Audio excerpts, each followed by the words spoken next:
I can't believe Heartstopper did this to me again. Hey everyone, and welcome back to my channel. Today we're going to be recapping Heartstopper Season 2, Episode 1. If you loved the first season of Heartstopper, let me know down below in the comments, and let's get into the recap for the first episode. Spoilers beware. So we start off the episode with a cute little getting ready for school montage, very reminiscent of Season 1, Episode 1.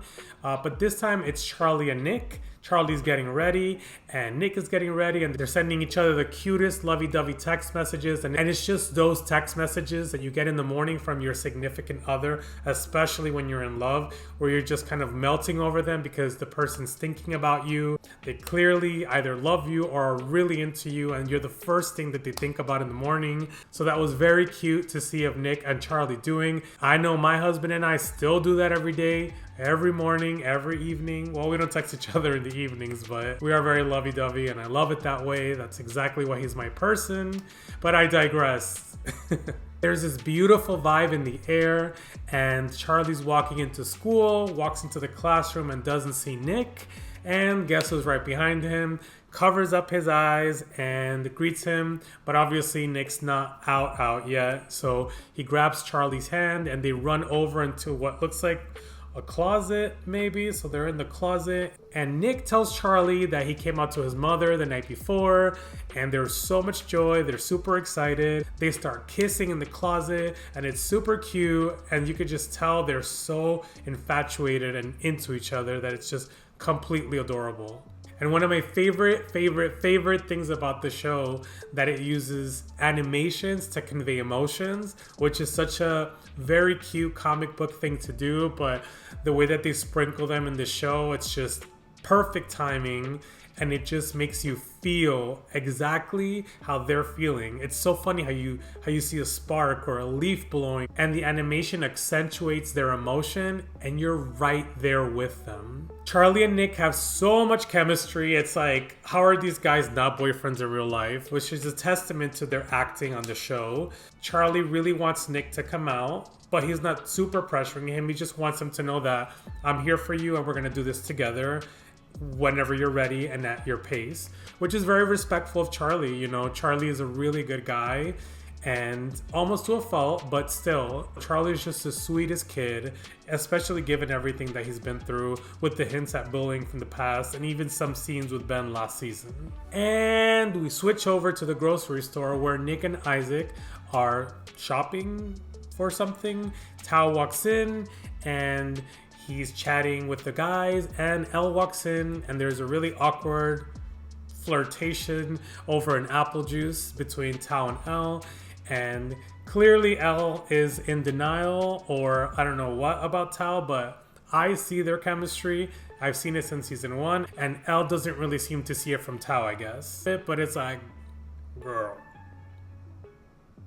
So Charlie gets Nick a chocolate bar at the grocery store, and we will find out soon why.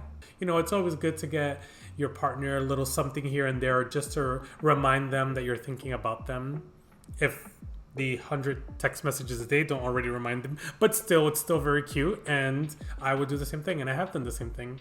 We jump over back to the school, and Nick is walking by the entrance, and he gives his friends / teammates a couple of uncomfortable looks. They try to say hi to him, but he's not really having it. So Imogen pops up, and she's so adorable in her Imogen kind of way. I've always thought she was really funny and overeager, and, you know, just she really means well. She's just misguided. And she tells Nick that she is seeing someone, but she doesn't want him to know who yet because she wants it to be more solidified. I mean, I guess high school, yeah, 3 days solidified maybe. I mean, she has a track record and a type, right? Am I right or am I wrong? Imogen clearly wants to be friends with Nick, and Nick is like trying to come out to her because he really does care about her. They've been friends for a long time. He's just not ready to, and I get it. So Nick walks over to study hall because they have to take an exam. He looks on the board and everybody's paired in two. And of course, he gets paired with Ben. Oh, Ben. No, don't like you.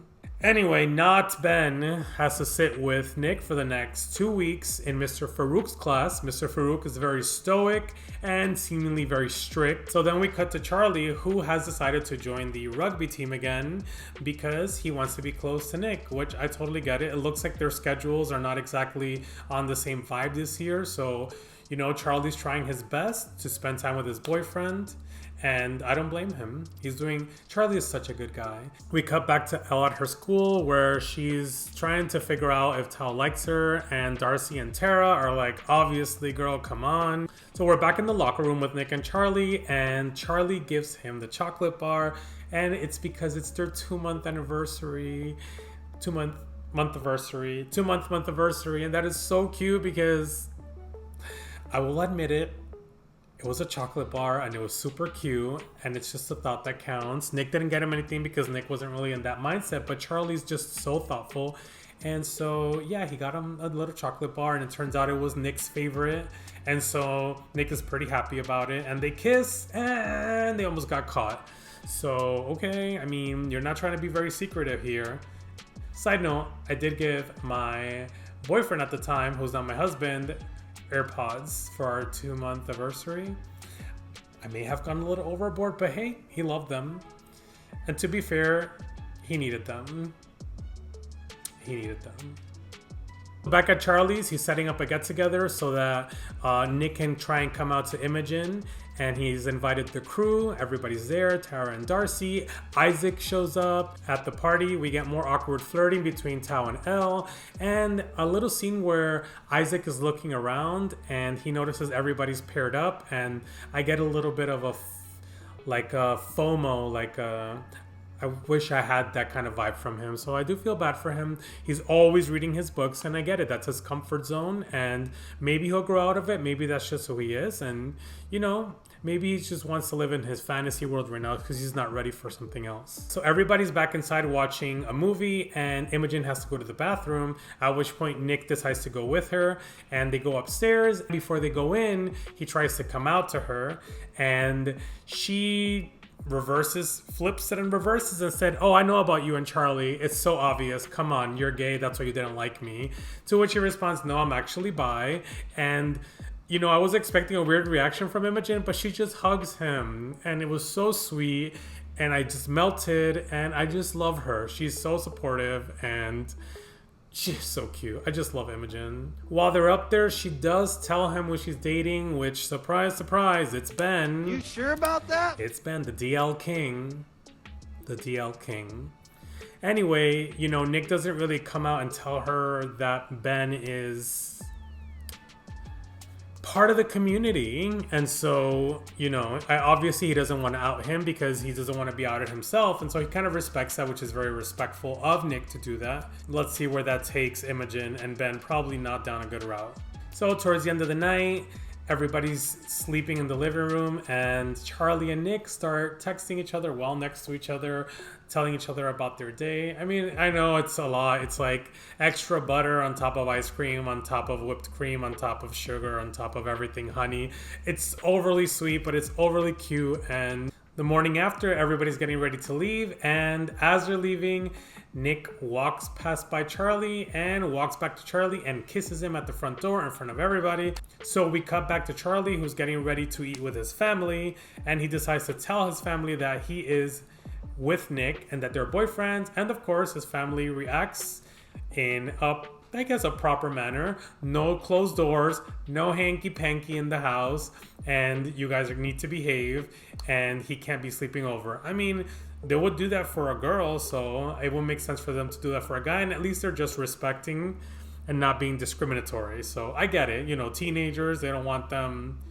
Although, yeah, it's not like, yeah, teenagers. So we end the episode with Charlie's sister walking up to his room, asking him, "So you're letting people know now?" And he's telling her in a very optimistic way, "Yes, we're going to let some people know, and I'm going to protect Nick, and I'm not going to let anything bad happen to him." She reminds him of the bullying and how awful it was for him, and Charlie is super like, "I'm going to protect my boyfriend no matter what happens. We're going to get through this together, and I'm not going to let him go through what I went through." Such an adorable thing to say.